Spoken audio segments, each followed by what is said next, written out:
जय हिंद मित्रों। आज मैं आपसे बात नहीं कर पाऊँगा।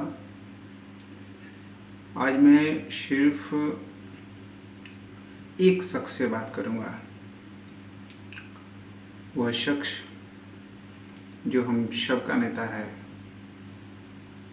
इस देश के 140 करोड़ भारतीयों का नेता है। आज मैं भारत के प्रधानमंत्री श्री नरेंद्र मोदी जी से सीधे बात करना चाहता हूँ। हम सभी एक लोकतांत्रिक राष्ट्र में रहते हैं और हमारा संविधान हमें चुनी हुई सरकार के मुखिया से बात करने और सवाल पूछने का पूर्ण अधिकार देता है। पीएम सर, देश गंभीर संकट के दौर से गुजर रहा है। हालात बद से बदतर होते चले जा रहे हैं। आम आदमी कौन कहे, देश के बड़े बड़े शख्सियतों की जान खतरे में है। बावजूद इसके अगले कुछ घंटों में आप अयोध्या में राम मंदिर की नींव पूजन करने जा रहे हैं। सर, मैं समझता हूँ कि राम मंदिर का आपके लिए क्या महत्व है, लेकिन फिर भी सर, क्या यह सब करने का यह उचित समय है? आज देश जिन हालातों से गुजर रहा है, क्या हालात एक राष्ट्र के रूप में हमसे मंदिर, मस्जिद, गुरुद्वारे, चर्च ही मांग रहे हैं? क्या वक्त वाकई हमसे राम मंदिर ही मांग रहा है? सर, मैं दो कौड़ी का आदमी हूँ। मुझे आपसे सवाल करने की हैसियत नहीं होनी चाहिए, लेकिन इस देश का लोकतंत्र हमें आपसे सवाल पूछने की हिम्मत देता है, क्योंकि लोकतंत्र न होता तो न मेरी सवाल पूछने की हिम्मत होती और न आपको जवाब देने की ज़रूरत।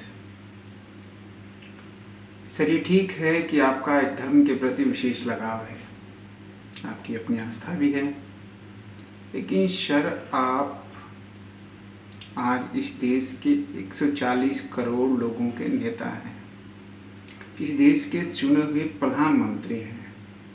इस नाते इस मुल्क की सरहदों के दायरे में रहने वाले हर इंसान की रक्षा करना आपका मुख्य धर्म है।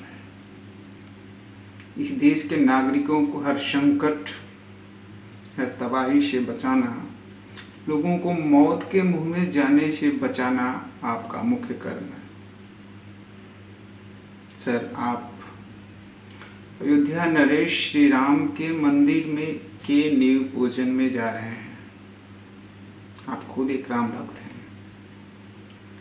सर, सिर्फ इतनी सी गुजारिश है, एक बार भगवान श्री राम के चरित्र की कल्पना करें। अगर आज प्रभु श्री राम होते तो क्या यही करते जो आप कर रहे हैं? क्या महाराजा राम भी अपनी प्रजा को ऐसे ही मौत के मुंह में जाते छोड़कर अपना मंदिर बनवाते, अपने धार्मिक अनुष्ठानों में लीन हो जाते? सर, क्या यही राम राज्य है, जहाँ राजा अपने प्रजा के संकट से बेफिक्र हो अपने धार्मिक और राजनीतिक उद्देश्यों की पूर्ति में मगन रहे? सर, मैं झूठ नहीं बोलूँगा, और सच ये है कि आज मैं न तो आपका और न ही आपके दल का समर्थक हूँ। बावजूद इसके सत्य ये भी है कि आप मेरे भी प्रधानमंत्री हैं, और इस नाते मुझे आपसे भी उतनी ही उम्मीदें हैं जितनी आपके समर्थकों को होगी। भारत रत्न स्वर्गीय अटल बिहारी वाजपेयी बचपन से मेरे राजनीतिक हीरो हुआ करते थे। आज मुझे अटल जी भी याद आ रहे हैं, क्योंकि बात राजधर्म की भी है। मैं सोच रहा हूँ कि अटल जी भी इस गंभीर हालात में यही करते। सर, कोरोना के आंकड़े क्या है, देश किस हद तक इस संकट से त्रस्त है और आने वाले महीनों में क्या हालात होने वाले हैं, ये आप हमसे बेहतर जानते होंगे।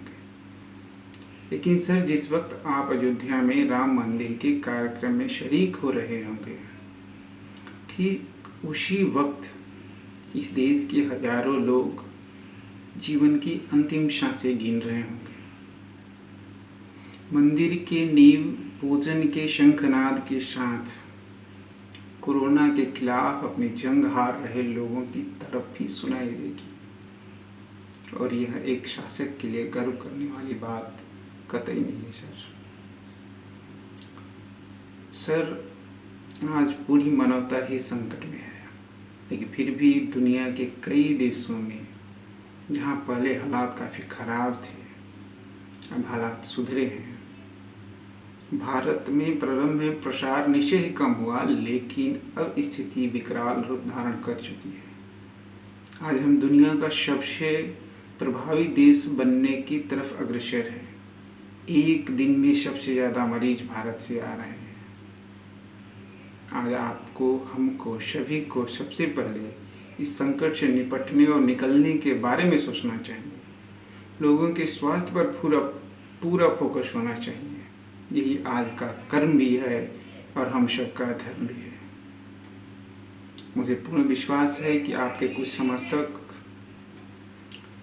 इस वीडियो के बाद मुझे टारगेट पर लेंगे। आपसे अपने मन की बात करने के मेरे इस दुस्साहस को एक अंजाम भुगतना पड़ेगा, लेकिन मुझे विश्वास यह भी है कि मेरी बात, मेरा संदेश आप तक पहुंचेगा और आप उचित निर्णय राष्ट्र के पक्ष में लेंगे।